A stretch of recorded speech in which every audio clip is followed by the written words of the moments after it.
In Delhi, Gurinder's meeting her father's youngest brother, Balwant Singh. How are you? Nice to see you. Balwant had come to India with Gurinder's grandmother, Taka Devi. But they soon found themselves caught up in the tragic events of partition.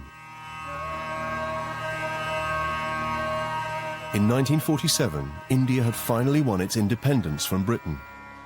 But the country became divided into India and Pakistan. The Chadras lived in the province of the Punjab, which was split in two by partition. Hindus and Sikhs were forced to abandon their homes and flee south to India, whilst Muslims headed north to Pakistan. Gurinder's grandmother and her children were amongst the 10 million refugees who fled their former homelands by foot, bullock cart, or if they were lucky, by train, carrying whatever personal belongings they could. But the resentment and hatred created by this upheaval sparked horrific violence. Refugees from both sides were attacked, raped, and murdered. By the end, up to 1 million were dead. Balwant was only 7 at the time of partition, but he still has vivid memories of the terrifying flight from the newly created Pakistan to India. We had to catch this train, and we came to the station where we were hurtled into a train and thrown just like animals. And there were people all over, hanging, sitting on the train, hanging on the train. There was no place. Who threw you onto the train?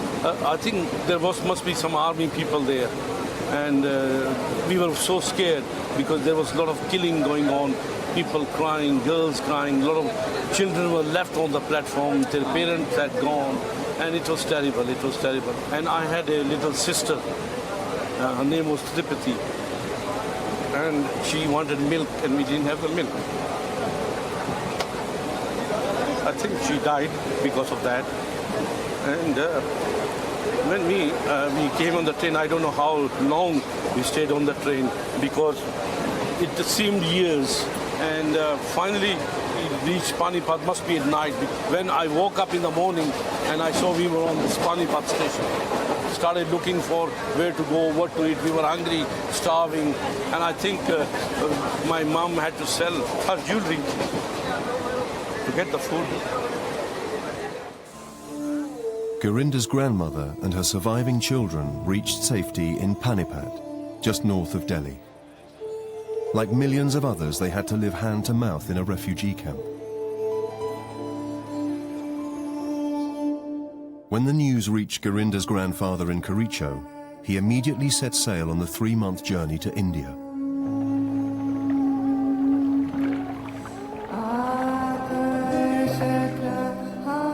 When he arrived, he began a systematic search of the camps. For months, he looked in vain amongst millions of refugees. How he found us is something very interesting. When he reached Panipat station, he happened to see some boys playing. And my father asked them that, do you know Billu? You. And one of them said, yes, I know this boy. Where does he live? And he took him there.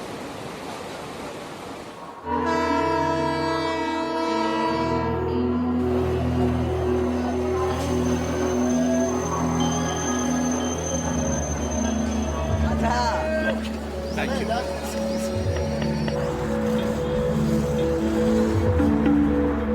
I always knew about my family's sad circumstances during partition, and I knew that it was a real scramble with my grandmother, who was there alone with her kids, to get out of there with their lives.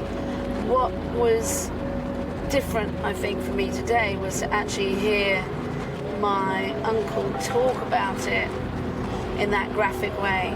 I knew that my dad had a sister that died around that time, but I didn't know that it was actually from starvation, actually on the train. That's really sad.